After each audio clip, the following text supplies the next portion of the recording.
Greetings, everyone. My name is Dana White.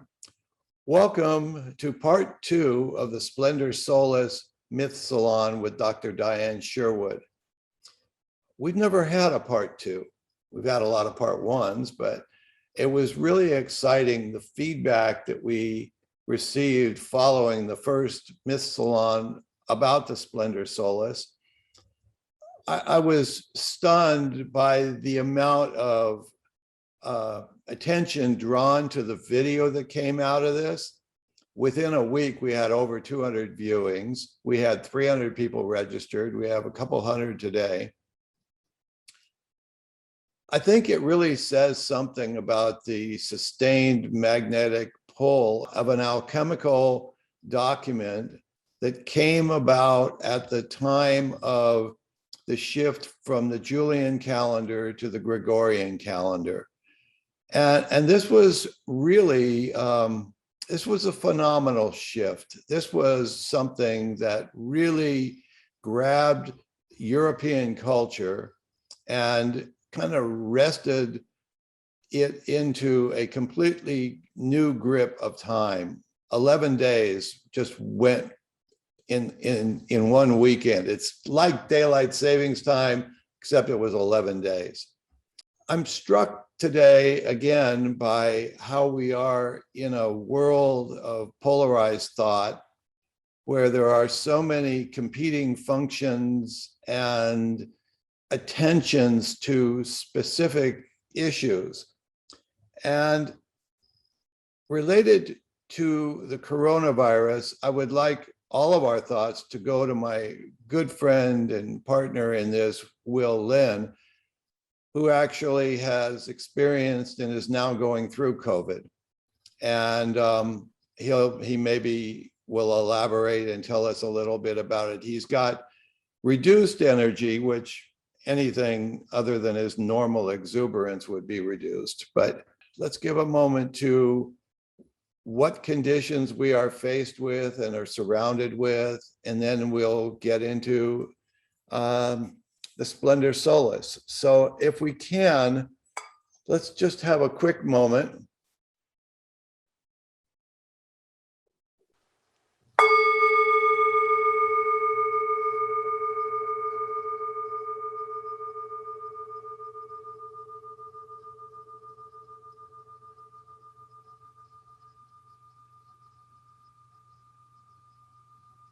So as I do, I'd like to open up today with a short poem, or it's actually one of the verses of the Nature and Wisdom of the Tao Te Ching. This is verse 71. To comprehend the incomprehensible, to approach the unapproachable armed only with innocence, not knowing brings forth worlds without fences or divisions, awakening journeys that go anywhere. Not knowing is the highest form of intelligence. With not knowing, for one who is wise, the horizons are boundless. Knowledge of one's ignorance is true strength.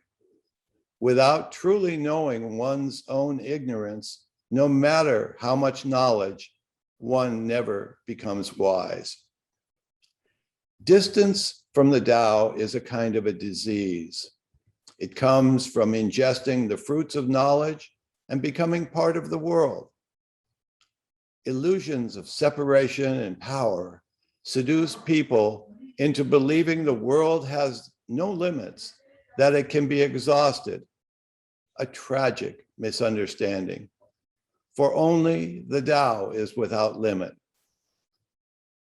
All the Tao's manifestations come and go in patterns of endless impermanence, recognition, and form. Cages adorned with self-adulation.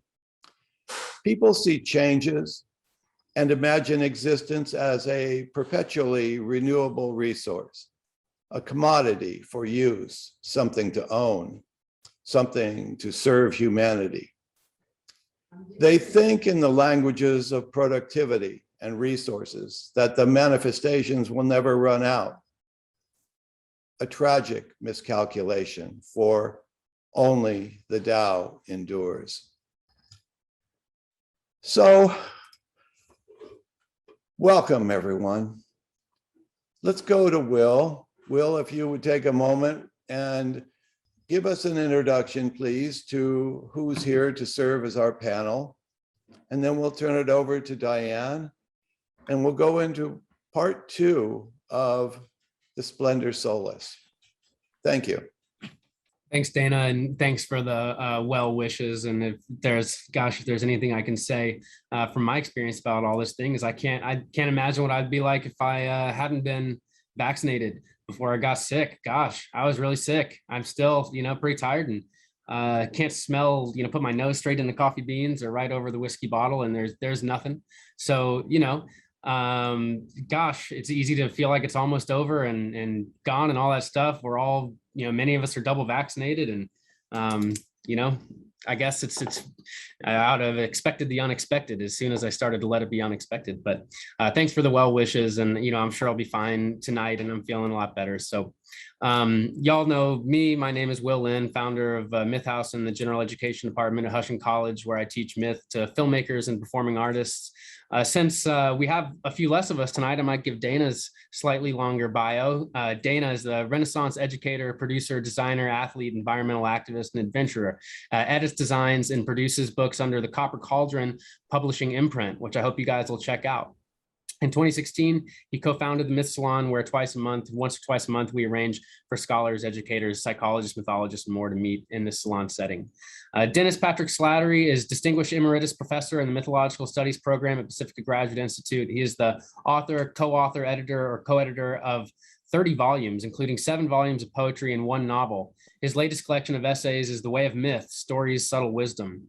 His paintings, pottery, blogs, and book titles, as well as upcoming events, can be found at DennisPatrickSlattery.com. We're here with Sophie Dufresney tonight, who's an independent artist that we met through the certificate program in Jungian Studies at the LA Jung Institute. She brings to her artistic approach a healthy spirit of scientific curiosity and playful logic, coupled with rigorous research she inherited from her studies in engineering and mathematics at Montreal Polytechnic and Virginia Tech. You can find more of her work at sophiekey.com, which we'll share in the chat. And we're also here tonight for part 2 with Dyane Sherwood, a very special part 2, which we never do, but it just seemed like the right thing in the middle of the evening. Dyane, as we mentioned last week, collaborated with the late Joseph L. Henderson on a book relating to the images of the Splendor Solis, the process of transformation and analysis. Dr. Henderson had his personal analysis with C.G. Jung and was the only American contributor to Jung's remarkable book, Man and His Symbols. Dr. Sherwood is a Jungian psychoanalyst, a sandplay therapist, and author. She founded the Analytical Psychology Press. Thank you for being with us, Dyane. I'm really glad to be here. Thank you so much for inviting me. Dana, I loved what you read, and I wonder if you could if you still have the book in front of you, if you could read the 2 lines about not being far from the Tao. Distance from the Tao is a kind of a disease. It comes from ingesting the fruits of knowledge and becoming part of the world. That's perfect, because that really describes part of the theme that I'm bringing out. And, the Tao is something that we didn't have in the West, that kind of back and forth and rebalancing, and of the idea of something dynamic, that and energies is such an important contribution that we've received from the East. So maybe we can keep that in mind. Well, I'll just then give a little bit of an introduction, that these, what I'll be talking about are images from a very special illuminated manuscript that's dated 1582, and it's it's one of the treasures of the British Library. It's the most beautiful alchemical manuscript, at least European alchemical manuscript that I know of. And it's amazing how, I think Dana and I were talking last night, And I knew I wasn't the attraction here because people wouldn't be all signed, that many people wouldn't be signing up to hear me, I don't think. But the Splendor Solis has its own magic, the beauty of it. And with the internet, so many people have seen it, and it's in so many places. Now, when Joseph Henderson and I were writing the book, this wasn't on the internet at all. The British Library took the first digital pictures for me. They had just gotten their first big format digital camera, if you can believe. And I asked if they could possibly take the pictures, and they said, this will be the first thing we do. We'll do it for you right now, right away, because I'd gone there to study the manuscript. And when I saw it in person, and I had a magnifying glass with me, because there's some things that are so small in these that they're done with single hairs. And so you have to look at it with a magnifying glass. And I was amazed at how much more I could see. And then having the digital images and being able to blow them up on my computer was incredible. And it was clear a lot more work had to be done when we saw that. So now it's everywhere. And when I taught in San Francisco in June, I slipped out there before Delta. The person sponsoring this made mugs with Splendor Solis images for everybody. So it was kind of amazing what a time we live in. But it was so synchronistic that just at the time we were working on this book, we were able to get these digital images rather than having to use photographic images and a photographic process to print the book. So it was like the old and the new were coming together in an amazing way. So I think people have seen this and seem to be so drawn to the beauty of it and the mystery of it. Alchemical symbolism is so complex and deep, and this work is so sophisticated that you can spend a lot of time weaving in and out of the different connections and different possible meanings of things, and it just becomes fascinating. What I've talked about last time, and I'll be talking about this time, are actually things that are quite obvious, and that I think that you will hearing this will be able to see it with your own eyes, and rather than something that's totally esoteric and depends on a lot of interpretation. So I want to show you a couple things that from last time that came up. And then I'm going to go to the fourth image in the Splendor Solis, which I already talked about at some length, and continue to talk about that a little bit more, okay?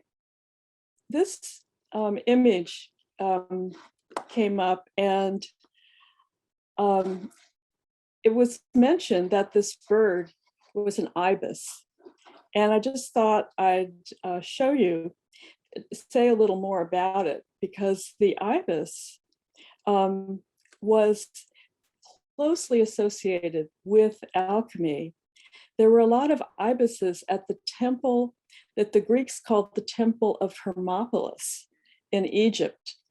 And there was water there and a lot of little insects that really bothered people.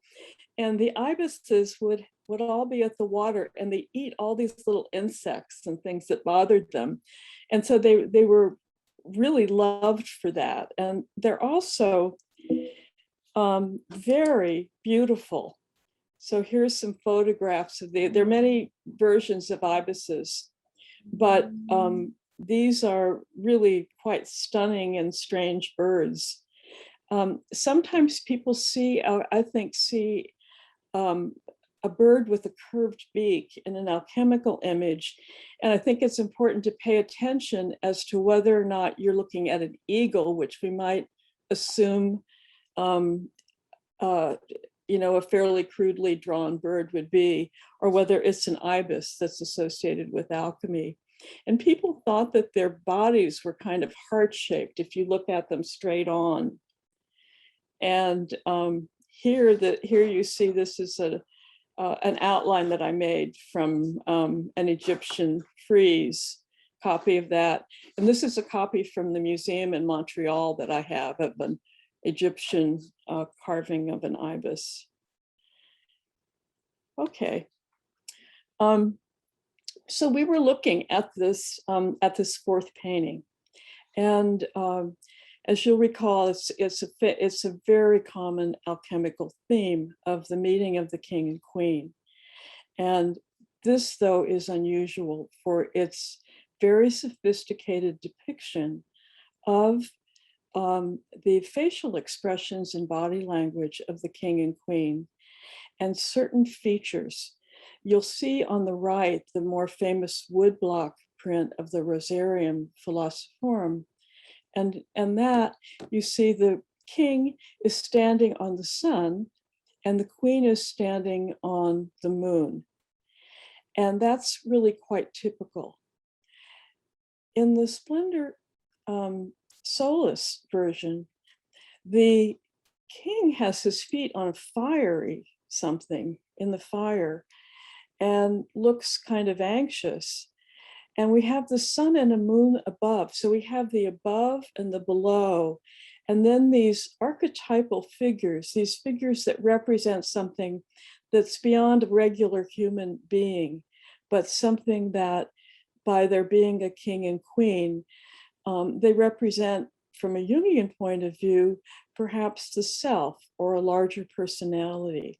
But in any case, they're representative of some kind of ruling principle or ruling aspect of life and the psyche. Now, I called your attention last time to the fact that here the moon is shining by her own light in the sky. And I remember the tone of Dr. Henderson's voice when he one time just pointed that out to me, just kind of marveling at it and saying, the moon has her own light here, as if it were just a whole change in consciousness. And in the chat last time, somebody suggested, well, everybody at that time thought the moon had her own light, but that actually wasn't the case. I'm sure there are people now who think that too, but actually in 486 before the Common Era, Anaxagoras was studying the phases of the moon, and he said that it was light reflected by the sun. And Leonardo da Vinci was studied it a lot, well before the time of the Splendor Solis. And he was trying to figure out why the moon reflected the light of the sun. And he thought it must be covered with water and that it formed a kind of complex mirror. But I think the representation here is not what the way we're used to thinking of a scientific kind of thing, like does it really have its own light or does it not? Normally in these paintings, the moon is represented as a crescent moon, but here the moon is full and whole. And this belies the idea that wholeness must involve ultimately the achievement of a solar consciousness. I think that's a one-sided interpretation that this particular image is actually challenging. Here they're equal partners. And in fact, she's a little larger and higher up than he is, which I think is kind of compensatory. And so the idea that a feminine principle, but more than feminine, a lunar principle, is what if it were co-equal with the kind of the bright light of the sun, the solar consciousness that shines the bright light on everything. Paracelsus wrote a great deal about the night being the time of healing. And he particularly embraced this kind of lunar consciousness as being absolutely the essence of the art of alchemy, and particularly the art of healing of human illnesses and the human being out of the Tao, out of balance. I also want to remind you that in the second painting, we saw that the alchemists went out symbolically, went out into nature to leave behind think about the constructed world that he was in, and think about leaving behind the dogma, the constructions of your own mind. And this fits, Dana, your choice of reading is so perfect, because it's like letting go of all of those presuppositions and really focusing on discovering the nature of things. It's not easy. But in this too, we see that when the alchemist does this, there's this hint that these deer are kind of looking up into this other reality. And of course, we see very cleverly depicted multiple levels of, and not just levels, but multiple realities relating to each other within these paintings. And so we see the deer seem to be looking up, as if nature, these beings in nature, are becoming aware that the human being is doing something different. And I think that if any of you have had synchronistic experiences with nature, you know what I'm talking about. We see some of them in Jung's writing, where a particular animal comes in to a room, or I've had experiences talking to people, and they've had a dream, and then that animal shows up, flies by their window if they're on Zoom. And I've certainly had some experiences like that,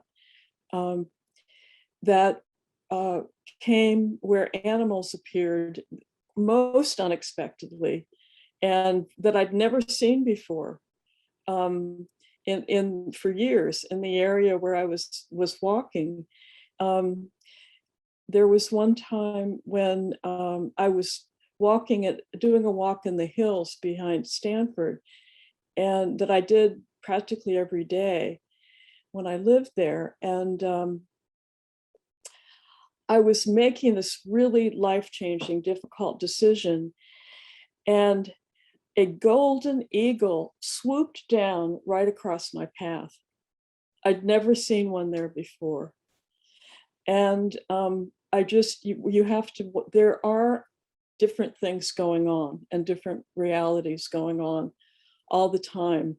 And I would have thought I was hallucinating or something, except a jogger came around the curve the other way and he said, "Did you see that golden eagle?" And I was like, yeah, I was just amazed. So here we have that happening.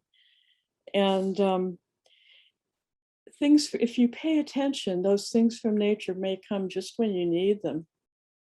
Okay, actually what I'll do is I'll stop now. Dana and I talked about stopping and letting people jump in and have a conversation. So maybe before I go on to this next point would be a good time to stop and have some discussion. Yeah, thank you. Yeah, Sophie.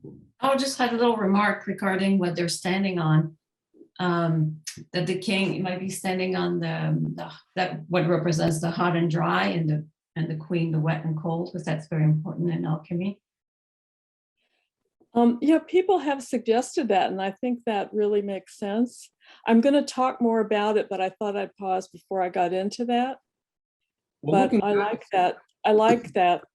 Looking back at some of the stuff you're talking about before that, before we turn into that direction, you're talking about the moon is bigger than the sun, and kind of thinking about the moon as whole in and of itself. And when I see an image of the moon bigger than the sun, what the syntax for me is reality as much about reflection as it is about existence. Is the purpose of existence, maybe even is the reflection on existence even perhaps more important than what it's really all about? Oh, that's beautiful. That's beautiful. Hey, Zaman, thanks for joining us. You guys know Zaman teaches Islamic mythologies and is a Fulbright scholar, political ideologist, and has taught us about what's going on in the Middle East many times, and also about Rumi. So thanks for joining us, Zaman. Thank you. Thank you for giving me the chance to be in this wonderful panel. Dyane, one of the things that I read was that the fire that the sun is standing on, that the king is standing on, seems to have almost like a little face in the bottom of it. Yeah. As if it's alive, as if this fire that fuels the sun's presence has a soul of its own, and that the king is engaging that presence as a way of identifying who he is in relation to the queen and the lunar aspect. Oh, that's beautiful. Yes. It seems to be very primal, doesn't it? Mm-hmm. That it's like getting down to something very primal, and he's standing there in the fire. He's like tall, he's suffering it. He's not running away from it. I think the moon having its own light probably ties up closely with the concept of the Layl, which is the night. The sun is the masculine, the moon is the feminine, but it's the feminine that gives birth to everything. It's from that Layl, from the darkness, and I'm sure you understand it better that some of the earliest symbols in Egyptian mythology is the color black is in there, that represents the night. And I think also when it comes over to the Islamic mythologies, there too, the highest attribute of God is the essence of God, and the Arabic word is dhat, and the highest attribute of God is feminine. Other attributes are masculine, but the highest one is feminine, because it's the feminine that's the birthing, the nurturing, the creating one. That ties with the concept of Layl, I think, which may then go over to the idea of the first woman, Lilith, that according to some, and I must underline that some part, is that the one who rebelled against the perhaps the masculine order, and has been disenfranchised. But I think I think the moon giving the light, for the light and the Layl and the night and all that, they weave together. And also in Islamic culture, the most popular feminine character in the most romantic story is that of the Layli and Majnun. And Layli is that same Layl, which comes from the word night, and it is one of the most popular feminine names. Yeah, I would add to what Zaman said. In the morning at 4:30, I always step outside here in the Texas Hill Country and look for the moon. And it was a few mornings ago that when I stepped out, she was looking right at me and smiling in her face. And on each side of her and down just a bit were two stars. And I thought, this is magnificent. She has an escort in the sky with these two stars accompanying her. So when I'm listening to all of you and looking at that image of the sun and the moon, there's something mysterious for me and marvelous that we're seeing the moon in one of her phases, but she has so many. And one of the delights of when we have clear skies here in Texas, which is most often, it's such a treat to continue to go out each morning and see what phase she's developing, so that there's something so organic about that yeah, I wanted to share that observation.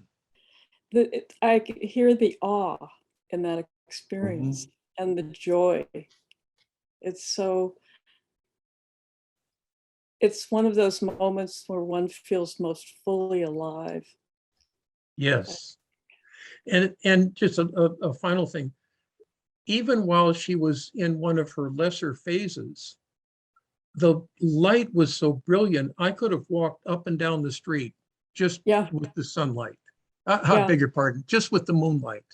Yeah. Oh, that you must not live around too much ambient light then. No, we're very fortunate. When it's dark here, it's dark, especially without any of the moon's phases. Yeah. Wow.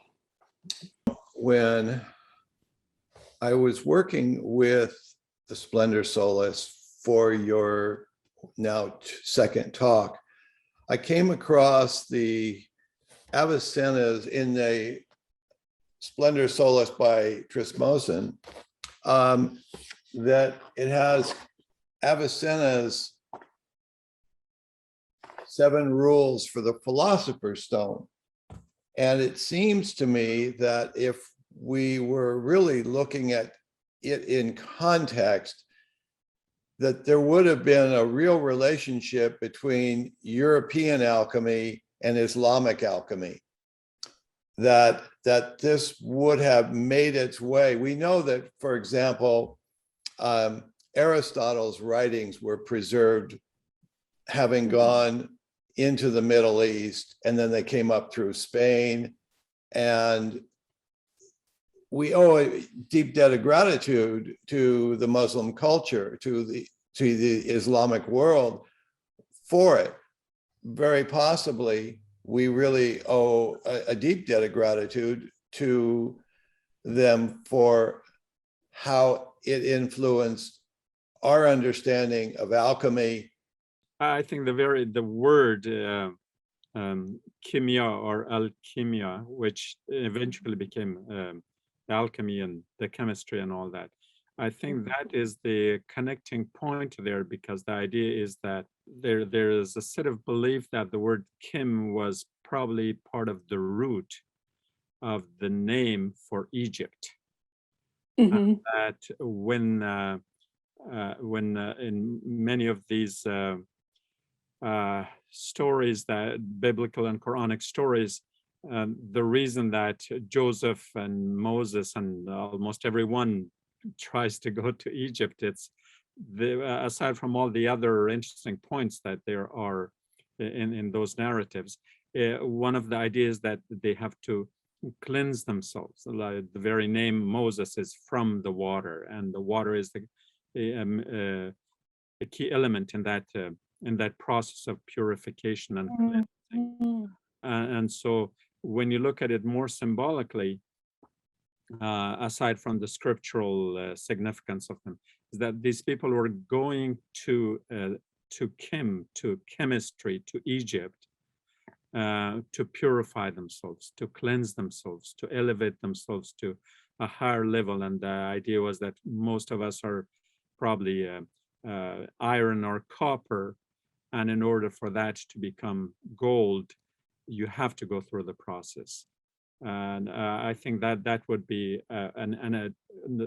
I don't know if I can call it non-scriptural interpretation, but perhaps something like that. That the very name stands for cleansing and for purification.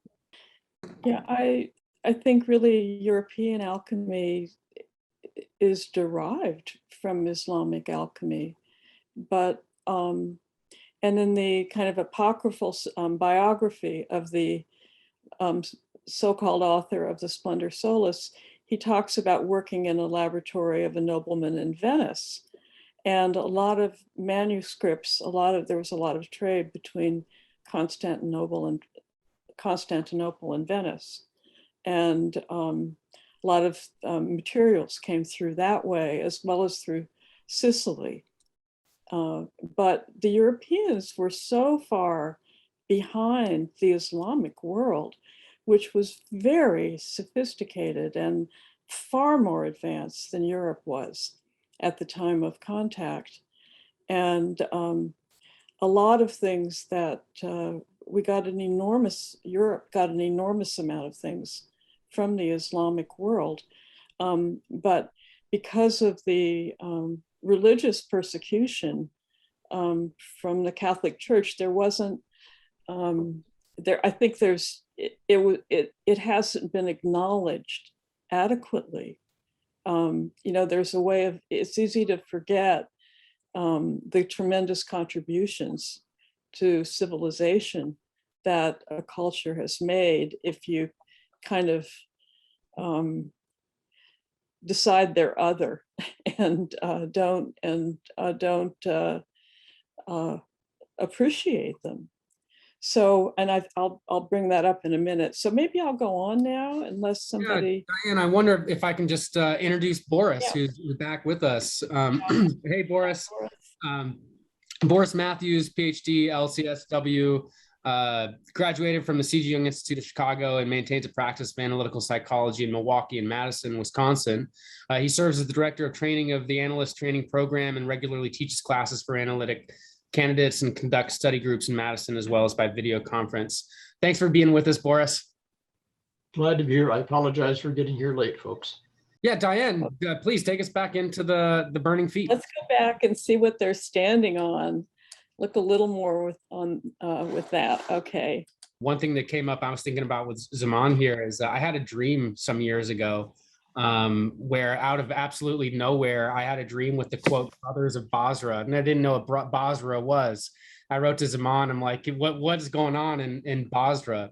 And it was all connected to the Pythagoreans in my dream. And one of the things I found is that, it's not just that we, retrieve so much from the Middle East and from the Islamic tradition. It's that we often also miss how much that tradition was inspired and informed by Greeks, by Plato. And we were talking about Aristotle as well, and Pythagoras. Pythagoras is one of my favorite figures when we're making sense of fire and making sense of all these alchemical symbols. Anyway, just a fond memory I had of a dream. Yeah. Looking at, yeah, there it is. You got it. Okay, great. Okay, thank you for your patience, everybody. So I wanted to tell you about Jung, referring to this image. He talked about it in his essay on individual dream symbolism in relation to alchemy. And according to Jung, the king is standing on fire and the queen is standing on the earth. And, that fits so well with what Sophie said, because the element fire is hot and dry, and earth was thought to have the qualities of being cool and wet. And he brought up this image in relation to a dream that he was discussing. And he said, the globe is rather an image of the earth, upon which the anima, he refers to the queen as the anima of his patient, as if it were of his patient, stands worshiping the sun. Anima and sun are thus distinct. The latter is a personification of the unconscious, while the sun is a symbol of the source of life and the ultimate wholeness of man. And so I thought this was interesting, especially in terms of his seeing the sun as the source of life. And we just heard that the feminine was the source of life. So this is very interesting. Now, there was someone commented last time about how with the instability of things in the world right now, that the moon being inconstant and changeable, that there's a kind of discomfort and that people are looking for steadiness. But I think here we see that what's the cultural feminine, because of course we know that it's so much is culturally determined as well as biologically. So here we see the reverse. The queen is comfortably standing on the solid earth. And that if you look at her, she's got a black slipper and a red one or shoe, the black being the beginning of the process in terms of color symbolism, and the red being the end of the process. There's these symbols all over the place. But here she is, she's standing on the earth. And I think and she's balanced, she's comfortably balanced on the earth. And so I think that shows a great steadiness on her part, and that it symbolizes that this feminine principle has at its base not something that is changeable so much as a connection to the earth, to body, to matter. And I don't mean the matter of materialism, I mean matter that is full of energy and spirit.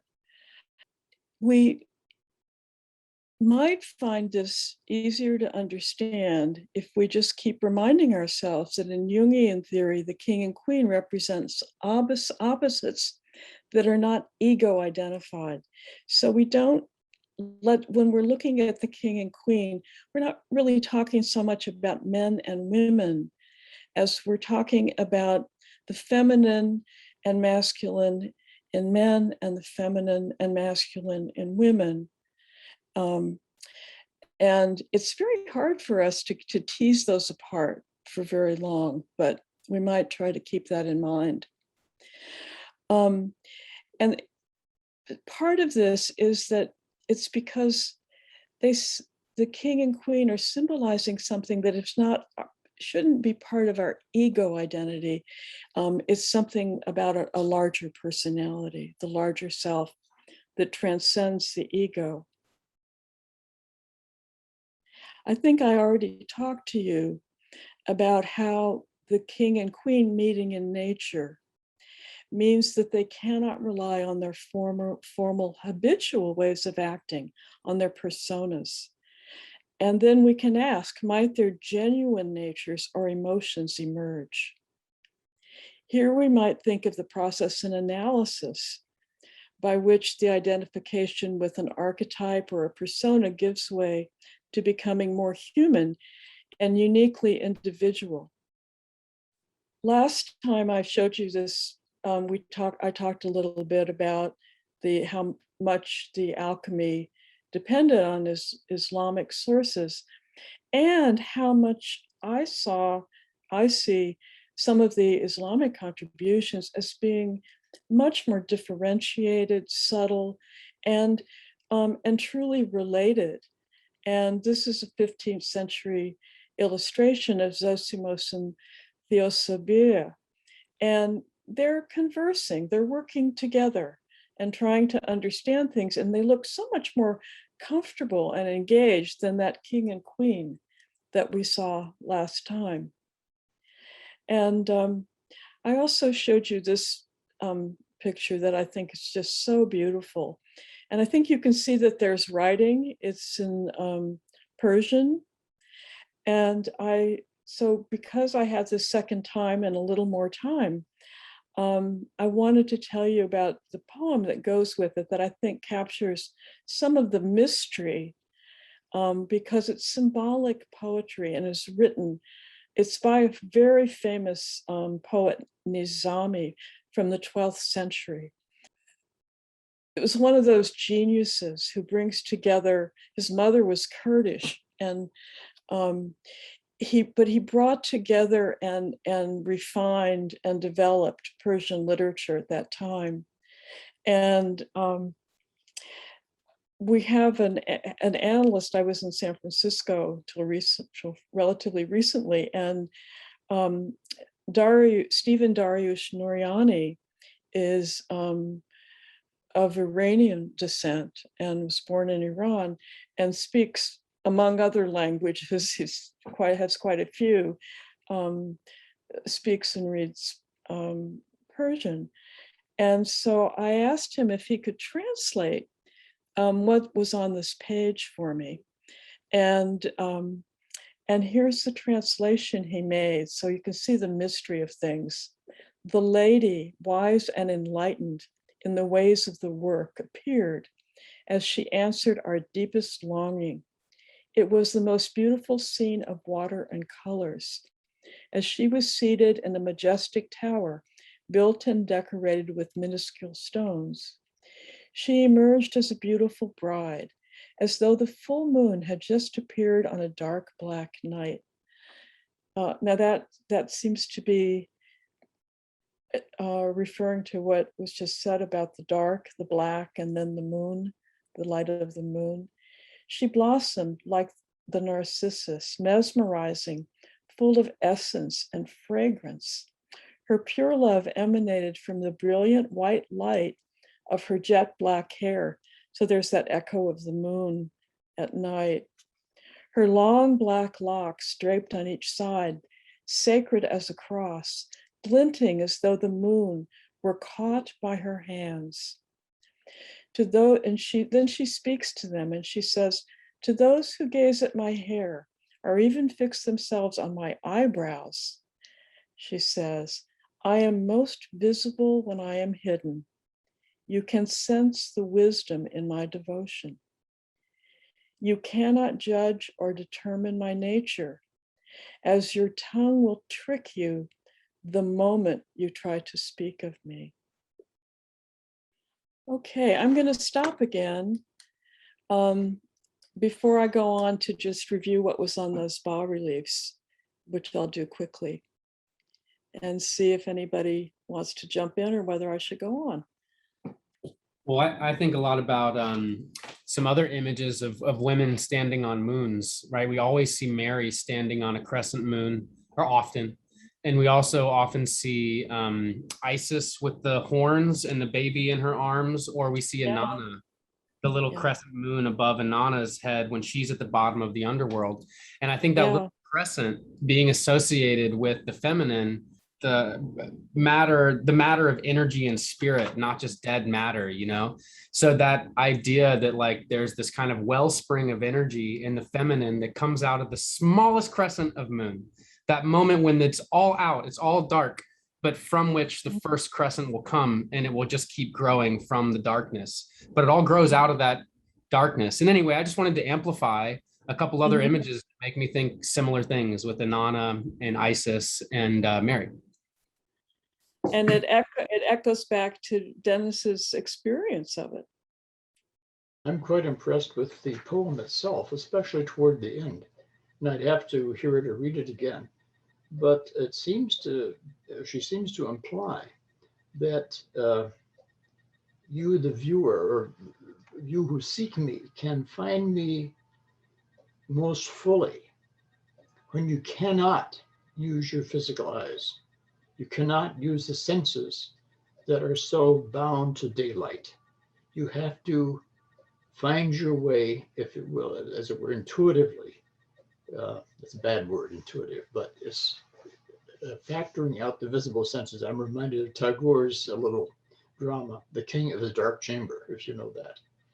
I think there's also the element of the crescent moon at the top of most Muslim architecture. And some people have been questioning, like, why is the moon a symbol of Islam? Yes, the fact that they are, I don't know, solely, that's spelled correctly, relying on the moon, is that the word for God, Allah, and the word for the crescent moon, Hilal, are spelled with exactly the same letters. So when you shuffle them, you get Allah, and you reshuffle them and you get Hilal. And so that is kind of encoded in there. But also I want to comment on what Will was saying earlier about the dream on Basra. Basra, the word comes from Basar, which is the vision, the inner sight. Of course, it's the city in southern Iraq, and coincidentally, I had a dream like that too. So I wrote a poem It's titled Basra Has No Tears. This was right before the American invasion back in 2003. But I think when you look at it geographically, a lot of these cultures that we refer to today, they are not where they were many, many years ago. So for instance, Iran or Persia used to be in Iraq, and Greece used to be much closer to it because that's why they were neighboring rivals fighting one another. And then the Greeks got pushed westward, first by the Persians, later by the Turks, and they ended up somewhere in Europe, but they probably originally were not European, I mean, culture, when you kind of separate the culture from the geography.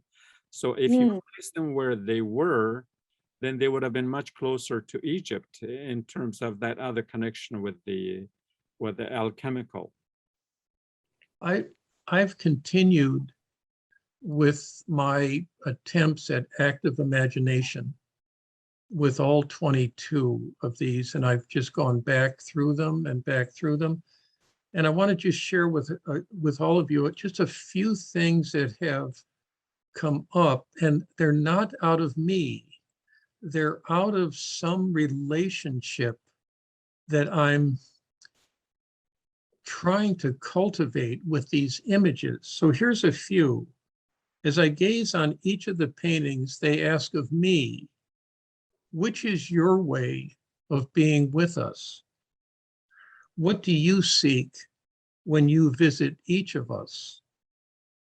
If it helps you, then bring your way to our way, and we can explore where our stories meet and where they diverge. And just one more. We can know you by our being known. And again, these aren't rationally concocted. I just sat with the images, and this is the language that they're offering me to grasp something of them as perhaps I grasp something of me through them. So it's just been it's been just a very rich, that's why I didn't dare miss tonight, because I knew that I would get more sensibility about it, about this actively engaging with them without trying to control them. Yeah. Well, I think you're modeling what is really the quality of consciousness and differentiated relating that I'm talking about in these two lectures. It's not the only thing that's in, that's in this manuscript by any means, but it's the part you've put it so poetically. And because that openness to the other, to relationship, and you're relating to these images as if they are alive, and they are. There's something about them. They really have a life, I think. Very much so. And I'll just say the last thing, because I wrote this to myself before we started tonight. These paintings are not objects to my being subject. They are subjects in their own right. And if I can meet them on a subject to subject level, I think something will be revealed. It's an act of faith.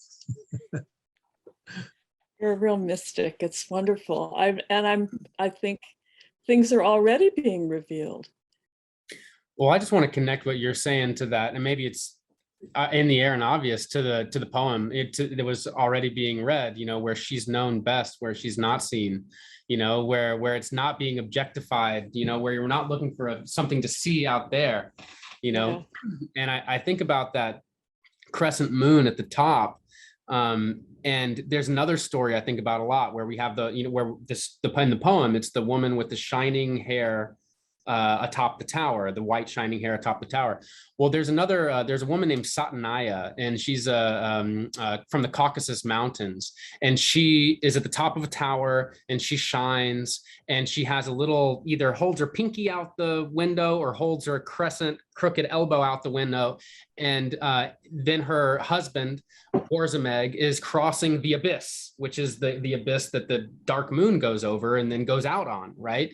And so he's crossing the abyss, and then she pulls back her pinky, or she pulls back her elbow, and that little crescent moon goes dark. And in that moment of darkness, he falls in the abyss. She feels like, oh, I've forsaken my love by doubting him in that moment. And it's this whole drama.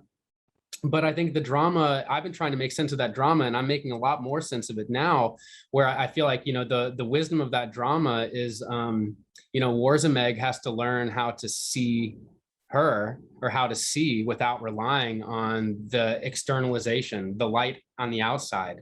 And it seems that ultimately he doubts her in the myth. And that's part of what the myth is about too. Thanks for going with me on that random journey. I've been trying to make sense of this weird little pinky on top of a tower for a long time, and the shining white hair is really helping me out. It'd be great if you'd let us know at some point where, I don't know that story, so it'd be great if you'd let us know what it is and where it comes from. That would be lovely. So you recall from last time, I talked about the fact that what's so unusual in this manuscript is that we're shown that around the base, something about the cultural attitudes that the king and queen are conditioning the situation that the king and queen find themselves in. And this, we saw that there's a critique of Greek heroic ideals. And this doesn't depend on any kind of interpretation of esoteric or concrete alchemical symbolism or operations. This is the kind of story that you see in a medieval cathedral, where biblical stories are shown in a series. And so we see this series of 3 images. The Greek heroic ideal of Hector and Achilles at the siege of Troy, these great warriors full of passion and emotion, and Achilles acting impulsively and sulking when he doesn't get his way, and causing a lot of sorrow because of that. But then we see Alexander, and he's a figure who doesn't just raid and destroy as the Greeks did with Troy. They weren't there just for a woman. It was a really rich area, and they wanted to take control of it, or not so much take control of it as an occupy, but get some of what they had. So there were other reasons, obviously. So anyway, so Alexander, though, he has this wish. He's a great warrior, so he's the kind of intermediate figure, but he doesn't just react. And so when this basilisk is seen across the river in this walled city, and his men are dying inexplicably, he talks to his advisors, he reflects on things, and comes up with a clever solution that doesn't involve a battle. And then we saw this final figure, which is so interesting, where the story of Alexander meeting up with Diogenes, and how these men were 2 opposites. Alexander the conqueror, the man of power, but also wisdom and learning. So he spreads not only suffering by going to war with people, but he does also bring the Greek version of civilization to them. And then Diogenes, who was completely renounced those kind of power impulses and was actually a worshiper of Sybil, the goddess, the mountain mother, the goddess of the earth's fertility, of caverns, mountains, and she wasn't the dominant cult in Greece, but she was, you can think of it like this kind of undercurrent of the old feminine that was rooted in people who really lived close to the earth. So this is going on to a new painting, and it also has a base, but we're not going to look at the upper part of it. We're just going to focus on the base. And it's now become three-dimensional. And we see a scene there. And this scene, following, remember, the king and queen, and now we've seen the king and queen are going to have to do a lot of hard work to work through the problems that they've had, or that have developed out of this influence of patriarchal heroic culture. So here we see the biblical story from the book of Esther. And Esther was became the wife of the Persian king Ahasuerus.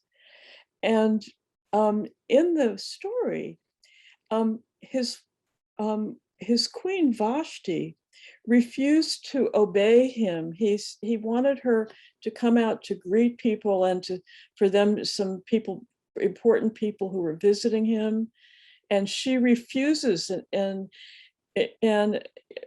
embarrasses him. Is rude about it, and he divorces her, and he marries Esther, this beautiful Jewish woman whose uncle has helped to bring her up and is a rabbi. And there's a Jewish community there, a big Jewish community, but there's always tensions there. And Esther has and she respects him. She shows respect for her husband, but not submission so much as proper respect and a valuing of him as well as of herself. And so she, there's a crisis because the king's advisor, Haman, wants to kill the Jews, wants to wipe them out. And so he's been offended by Mordecai, who's Esther's actually her cousin and her guardian. And so he gets permission to have the Jews killed. King says, okay, if they're causing that trouble. But Esther goes to him and she asks him not to have the Jews killed. And in this scene, what's really important is we see he hands her his scepter, the symbol of his royal power. So instead of his ordering that, and she wanted the Jews to be able to kill their enemies, but instead of his making the order, he gives her the scepter, and she is the one to decide. And so the plan was reversed. So here you see this very different kind of relationship. Now, here's the frieze at the bottom of another painting. And now, we've gone from the king and queen, these kind of archetypal, large personality symbols, to an actual story that's in the Bible, possibly historical, of a king and queen. And now we go to a scene that's partly mythical because there's a satyr in it, but these are ordinary people. They're naked, they don't have any special vestments on. And on the left, we see that there's a woman at the base of a tree, and she's been lounging there with a satyr. And of course, the satyr is half animal, represents something very sensual and a kind of sensuality and enjoyment of sex. And there's a man who's angered by this and has a club and is attacking them on the left. And then on the right, we see a different scene where now we see a man is restraining the man who wants to attack the satyr and the woman, this attack against physical sensuality and his being disturbed by it. So there's suddenly this restraint.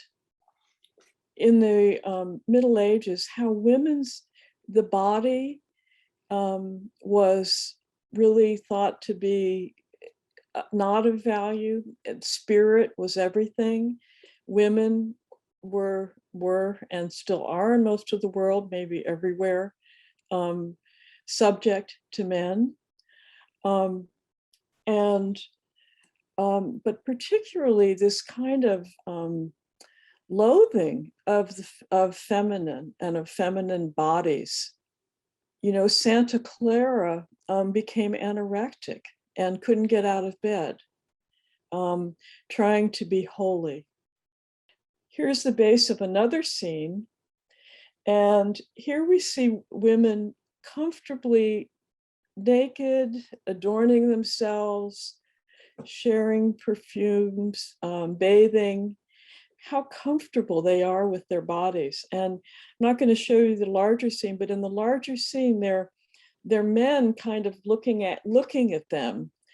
And, you know, it's that curiosity that men have about women's bodies and women being in their bodies and the mystery of their bodies that I think is obviously so.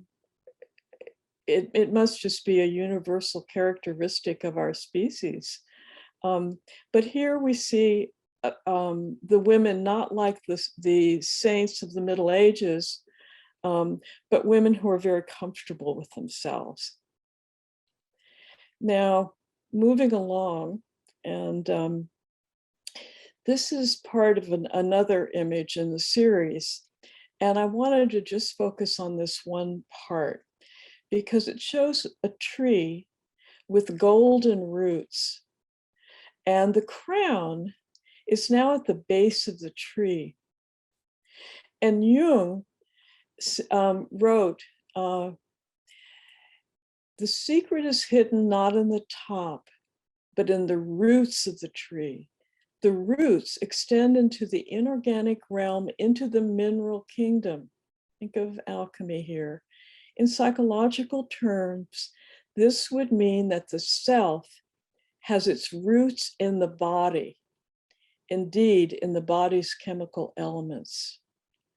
So, again, this is the opposite of the idea that the body is to be overcome, that women are inferior to men and because they're somehow associated with body. And spirit being associated with masculine being superior to matter. And of course, here you get men and women, masculine and feminine are all mixed up. Although in the larger scheme of this manuscript, there's a lot of play about what is masculine, what is feminine. That's marvelous. Here's another image. It's a saving grace, perhaps you might say. This one has alchemical illusions because this man who's coming out of the mire actually represents an alchemical process of making mercuric sulfide, which is cinnabar. And so what looks like a funny helmet on his head, you actually have to catch the distillate, the thing that comes off when things are heated. That's the thing you have to catch. And so you can't, otherwise it just goes off into the air, the vapor, into vapor. And you see the alchemical color symbolism of the process, black, white, and there's a little bit of yellow there, but black, white, and red being the symbolic color sequence. But here, what you see is that this angel wearing a golden crown, not a silver crown, is handing something for him to cover his nakedness, something that is kind of an orangey red. And as if having gone into this dark depths, the spirit is now coming to greet him, but it's a feminine spirit that's coming to greet him, not a masculine spirit. And she has it's a six-pointed star. And of course, that represents the union of spirit and matter. What I want to emphasize here is that the Splendor Solis is critical of an undifferentiated admiration for the Greek heroic ideal and patriarchal hierarchical attitudes. The paintings do value the intellectual contributions of Greek scholars who, among other things, investigated the natural world rather than accepting religious dogma. The paintings in the Splendor Solis portray the need to value lunar consciousness or things that are culturally feminine, but not in a one-sided way. In the Splendor Solis, we also see the inherent value of the culturally feminine qualities of relatedness and compassion for the other. We looked at one frieze that showed an attitude of protecting an actual woman who is with a satyr rather than attacking her for her sensuality. And Jung addressed the same one-sidedness. In her final public lecture, Marie-Louise von Franz focused on the importance Jung gave to differentiated relatedness and the importance he gave to meeting each patient with genuine reactions so that each hour was a personal encounter and not a treatment. Jung broke up the white, and this is a quote from von Franz, Jung broke up the white coat distance in which the doctor treats his patient as if he were an impersonal object. Von Franz believed that Jung's rehabilitation of eros, or differentiated relatedness, is not yet understood, but that he may be remembered, as his greatest contribution. Claire Douglas, I wanted to bring up the fact that I don't think Jung, it isn't like he had the ultimate consciousness about this by any means. And Claire Douglas, who's a serious scholar, and if you can ever get her to speak, she's quite wonderful. She edited Jung's vision seminars and also wrote a very important biography of Christiana Morgan, who was the patient that Jung was talking about in those very important seminars. I think they'd be a great thing for a reading group to read. So Claire Douglas in her introduction wrote this. She said, though it seems that during the analysis, Jung had been stirred by Morgan's quest and was shaken by the complexities of the transference and countertransference between them. During the seminar, Jung focused on only those aspects of his patient's materials that fit or stayed not too far afield from what he has already officially formulated as feminine. Using Morgan as a paradigmatic woman analysand, he spotlights her initial plethora of inner masculine, what he terms animus, images, as well as those visions where Morgan is involved in descents, sacrifices, and passive suffering. Yet in these visions, Morgan engaged in assertive and aggressive activity that sometimes troubled her interpreter. He tended to describe this behavior as too strongly masculine. Thus, he neglects Morgan's greatest contribution, her depiction of a fully engendered woman reclaiming all the possibilities inherent in her psyche. This was a gift that Jung and his group of listeners were not yet ready to accept. We are left, therefore, with an incomplete rendition of Morgan's visions and with a sense that Jung and the seminar members have accompanied Morgan only part way in her exploration of a feminine territory. So I'm going to stop there, and I just have a couple more points about what the relationship to the natural world, but why don't I just went through a chunk, so let's stop and talk. Dyane, you know, the thing that occurs to me, which is what Dennis said, that I think is what I tried to have in that verse in the Tao Te Ching, is that not only is the Splendor Solis alive, but the material world in which it was embedded is alive. The pagan culture that gave rise to this is pushing back against the rational world of solar consciousness that is about to take over the world and is really gaining a serious foothold in the world. So Yes. this is actually a treatise that is an act of rebellion, that the Splendor Solis is really about bringing forth lunar consciousness that with some teeth in it. It is not a passive sort of way that people are seeing the moon and lunar consciousness as reflected by solar consciousness, but they're embodying it with its own light and its own sense of wisdom. Absolutely. That's what I'm trying to get across here. And that's a beautiful summation. Thank you. Maybe what we could do is, you know, last week we had the good fortune of having Howard Teich in the audience. Boris brought up the idea of lunar consciousness, that there was this, I'll say, an obscure unpublished article, and Howard happened to be there. Well, he's here again today.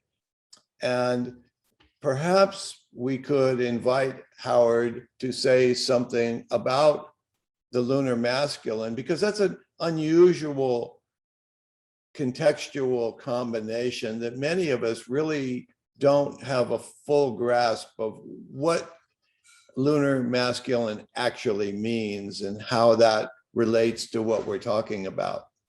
While you bring on Howard, I'll go back to where we started today with the ibis and the baboon, which are, you know, symbols of Thoth, who's associated with the moon.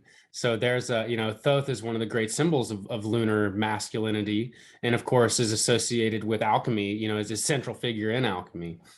Right. Well, and not only that, but of course he brought writing and culture, and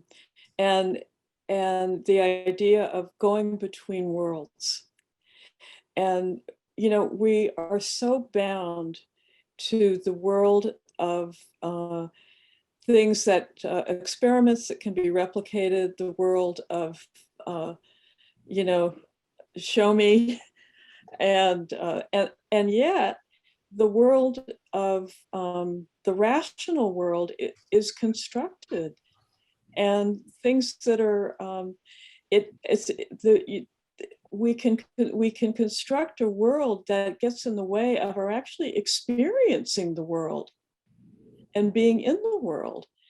And so there's both being in the world in a different way with all of our being in our senses, and being in multiple aspects of and multiple realities. And if we don't, if we're not able to do that, we're only living a little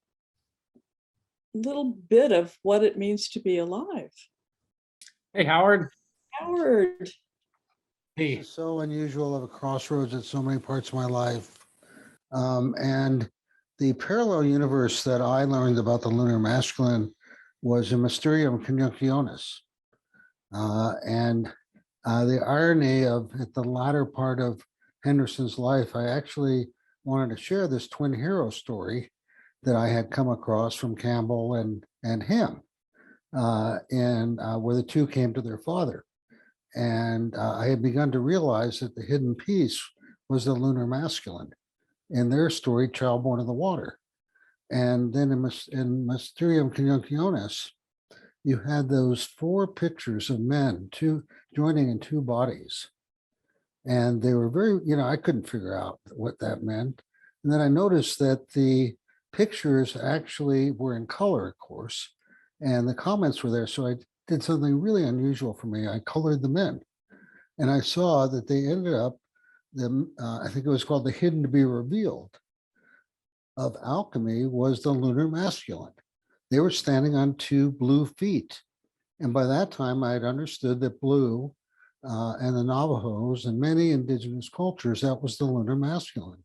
And certainly Childborn of the Water and the twinning of this architecture of what turns out to be quantum as opposed to binary and complementary has a whole different implication in looking at all the different gender stuff, which is fascinating in hearing you and this beyond masterful understanding to see all the gender stuff that was going on then as is now, and in Mysterium Conjunctionis as its complement, coming from a different, almost a complementary world, but it's still ending up with the lunar being the hidden part. And I think that's the Renaissance that we're in, that all of us are talking about, is the birth of the solar feminine and the lunar masculine, complementary, as a conjunctio of the second alchemy conjunctio, because the first one is the minor one. And I think that weirdly, particularly these seminars, these last 2, which are like, it's like, how could this be ordered? And the lunar being so emphasized in your work and listening to, the amazement of this for me. So, it's like, wow. I was motivated by Jung's, of course, having nature. And I had the honor one time of hearing his daughter give a lecture on astrology out there with a group that Donald Sonder, which I imagine you knew, Dyane, and all these people were there in Jung's house, hearing his daughter give astrology. And here we are at this era that the lunar and the solar come out without gender, but as primal archetypal energy. Thank you. Thank you, Howard. Well, I'm building on what Howard said. I've been thinking a lot about Richard Tarnas's work, Passion of the Western Mind. And, what he's getting at is there's this trajectory of Western consciousness, and he articulates it. He's like, it's very much connected with asceticism, which is this whole, universal, not universal, but we find it all over the world, this tendency to associate the feminine with the material. The material is fallen, the soul or the spirit is what's pure, divine. And so this effort to, defeat the impure feminine body, in favor of the pure, divine, masculine reason or something like that. And he's kind of showing that there's this, the benefits of that masculine trajectory and some of the technologies and stuff like that. But his argument is he's saying it's not just a story, it's not just an ascent. The passion, what he means is that this whole narrative has always been destined, like any hero's journey or any individuation journey. If you have a young kid rising into their masculine, it's just setting them up for later integration into the feminine. And so this idea that we're going on this roller coaster ride as an entire, civilization, is something that's really fascinating to me. And what Howard was saying, connecting it with the quantum is fascinating as well, where we shift from this linear modality, this see everything as objective, isolated, separated, and that kind of thing. And then we shift in, is now all of a sudden synchronistically, I have no idea why all of a sudden I'm blending with my background. I'm one with the universe right now, I guess. But when we see through that perspective of everything as a particle, everything is isolated matter. And so, if the alchemists are all about redeeming the spirit and matter, you'd think that some of them might eventually realize what seems to be being said in these stories, which redeeming the spirit and matter is actually only redeeming our perspective of matter as something that has spirit in it. I went back in preparation for tonight and read the epilogue to the Mysterium and copied down some things that Jung had said that really resonated, Dyane, with what you were doing last time. And now I see what you're doing tonight. So this is on 556 that I'd like to read to you. This is Jung. Alchemy, therefore, has performed for me the great and invaluable service of providing material in which my experience would find sufficient room, and made it possible for me to describe the individuation process, at least in its essential aspects. And I love the way that he articulates how alchemy gave his experience room. I mean, it's really a spacious imagination that he ends the Mysterium with, and it seemed fitting to read that at this juncture. Fabulous. I want to just pause there, that it's similar to your attitude with the images. It's not one of mastery or control or objectification or of analysis. It's neither analysis nor synthesis. It's a much more differentiated way of experiencing things. Mm-hmm. Thank you. And he takes us on that journey through what that is like. Yes. I'm going to go back and finish up so that we can all feel that we've done it for today. So I wanted to end with our place in the world of nature and our relationship to the world of nature, which is not unrelated, of course, to what we've been talking about with the feminine. So intrinsic to this approach is a respect for the world of nature and the experience of oneself as a part of that world. This just seems so obvious, and yet apparently it's not. There are even hints that non-humans may be more aware of us than we recognize. Now here, I want to refer to von Franz's final public lecture again. And these are two images that are from something, one I showed you last time, the one with the white bird that I think might be an ibis. And it shows a man beating horses on the right there. And there are people beating people. And they're plowing. And then there's a woman who's kind of offering food to a pig so that a man can catch and slaughter them. And we see also the peasant rebellion. And of course, the soldiers who are fighting with the peasants are from their same class. They're doing it to get a job because they didn't have a place to be. So, it's so sad and futile, this kind of fighting and power, the power orientation of soldiers, armed soldiers fighting peasants. And I want to bring von Franz quotes something that Jung gave in a lecture when he was a student in Basel between the ages of 21 and 24, somewhere in there. He was in the Zofingia Society. And here's what he said. He said, in institutions which offer training in physiology, the moral judgment of students is deliberately impaired by their involvement in disgraceful, barbarous experiments, by a cruel torture of animals, which is a mockery of all human decency. Above all, in such institutions as these, I say, we must teach that no truth obtained by such means has the moral right to exist.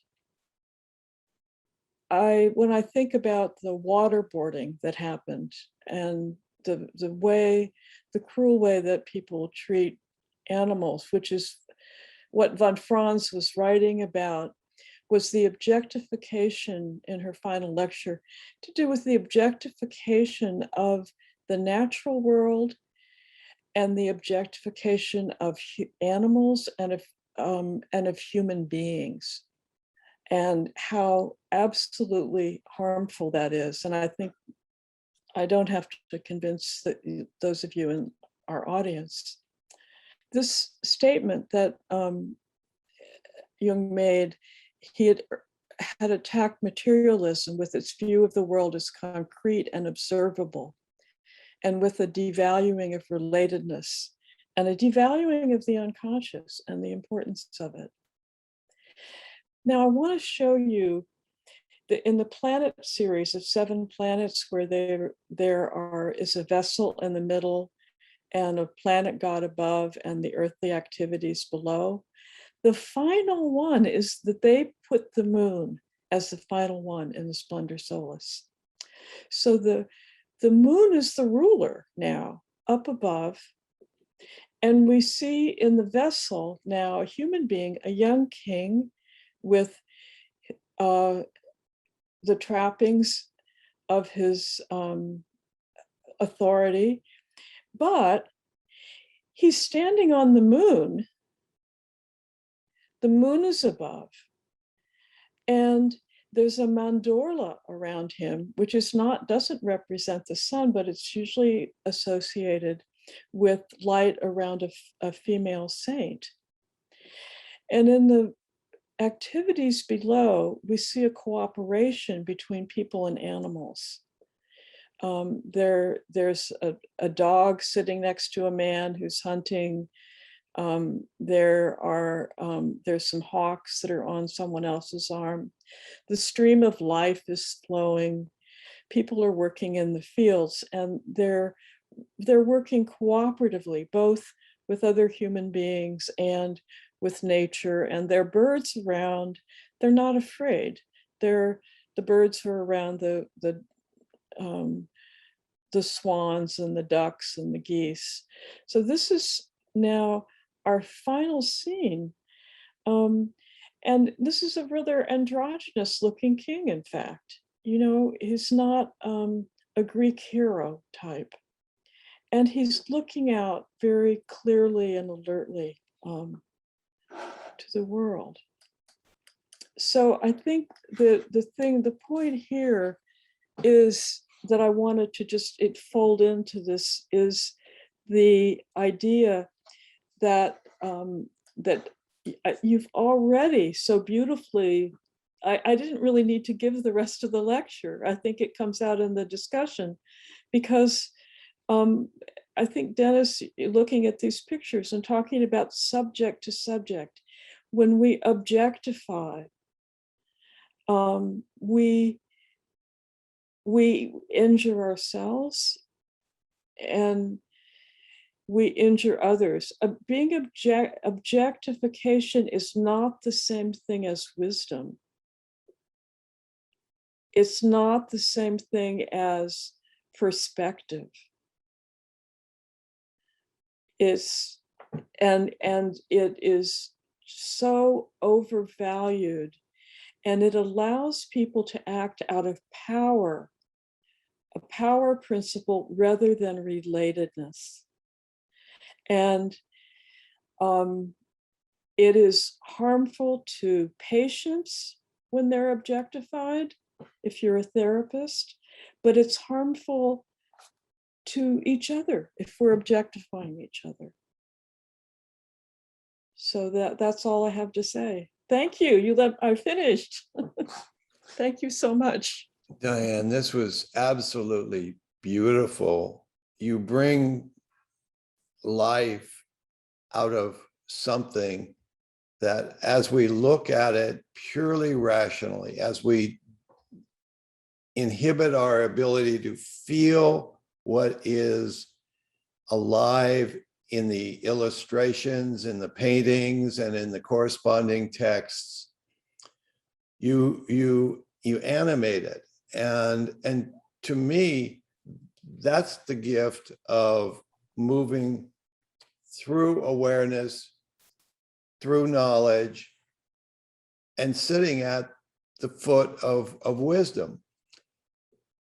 If we ever think we're wise, we're not. And so whenever we are around somebody who seems to have brushed up against wisdom, it passes across us like a light creating shadow and moving across us, and we chase it.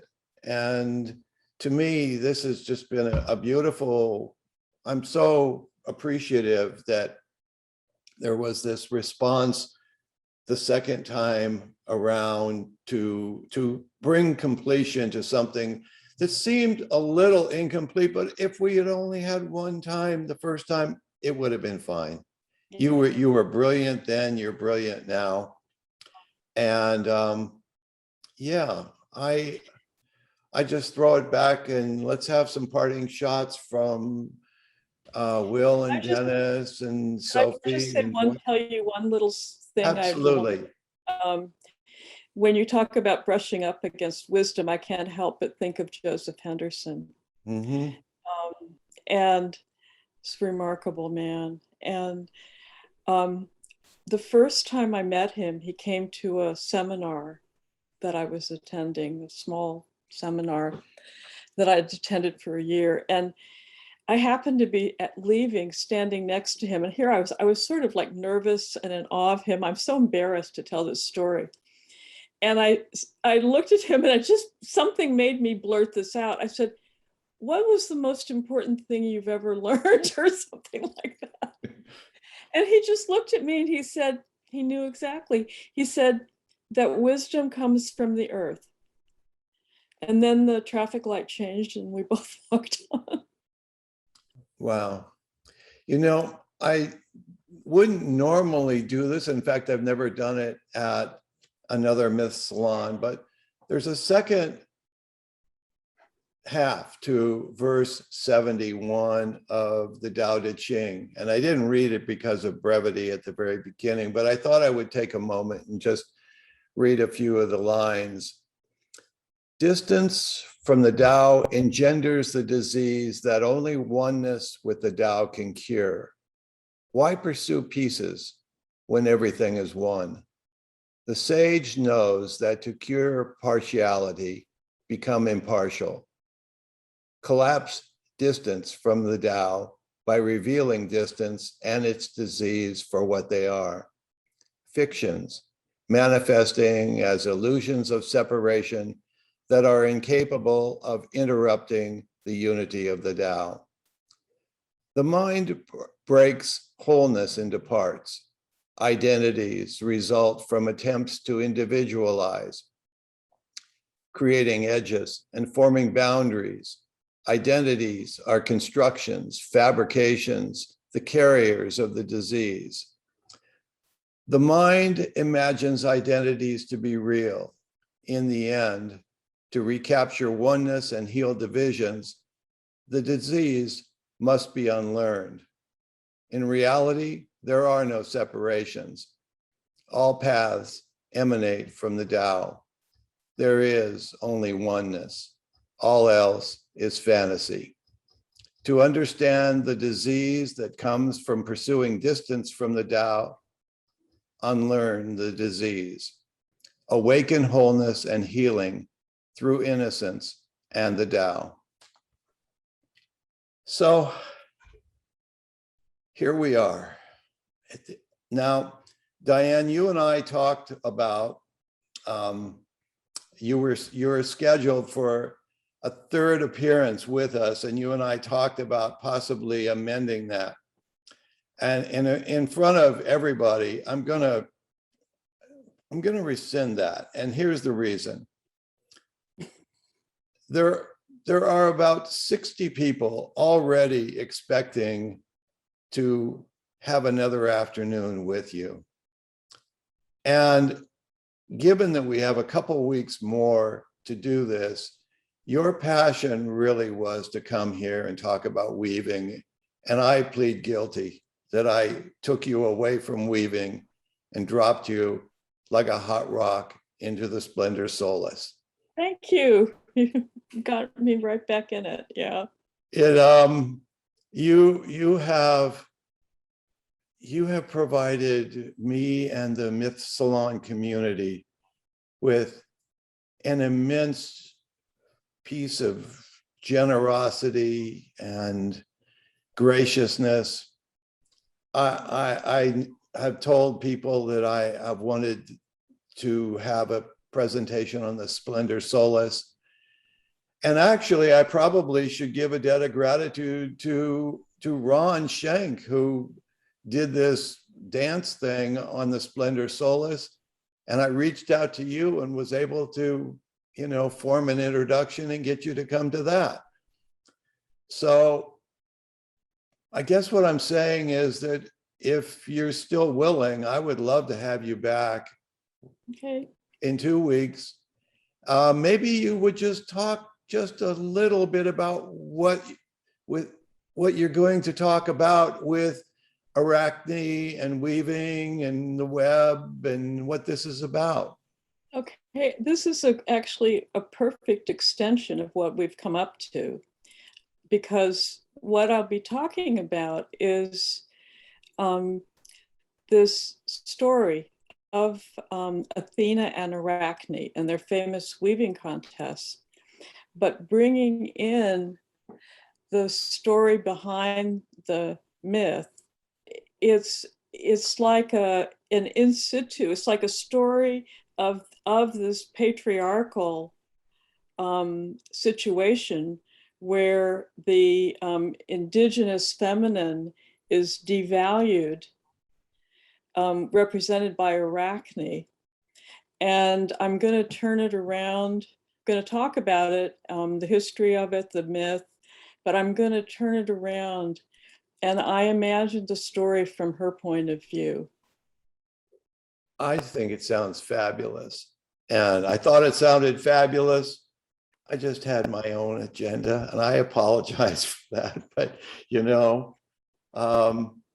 what a wonderful set of talks you have given us. And let me put it back to Will. Will, would you say just something? I feel like I've said more than I've said in all of the Myth Salons, but Splendor Solis did it to me. Honestly, this is, Well, gosh, I mean, there's not a whole lot to add. I also am kind of very excited about the continuity between that I didn't expect or understand between these conversations about the feminine repressed and underserved feminine consciousness and how that'll carry into the next session. And I think some of you guys know one of my mentors just came out with a book called Heroine of 1001 Faces, and I think that this is obviously incredibly important conversation for mythologists. So I mean, gosh, I'm really looking forward to it, and I just want to express my gratitude as well. And I think it's so cool to go from alchemy into weaving, two very tactile, craft oriented expressions of wisdom. So I just want to say thank you, and I find it special, and I'm excited.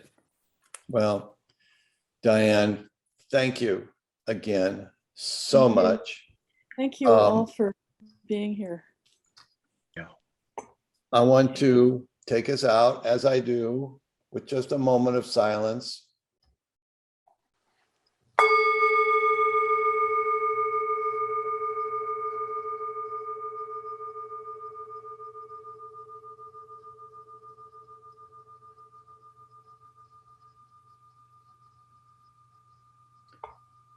Thank you, everyone. Dennis, Howard, Sophie, Boris, Zaman, thank you for making this a most meaningful Myth Salon. And of course, Will, just, we did one. This is cool. Thank you. Thank you, Thank you, Dyane. Diane. Hi, everybody. Thank you all. Beautiful night. Beautiful night.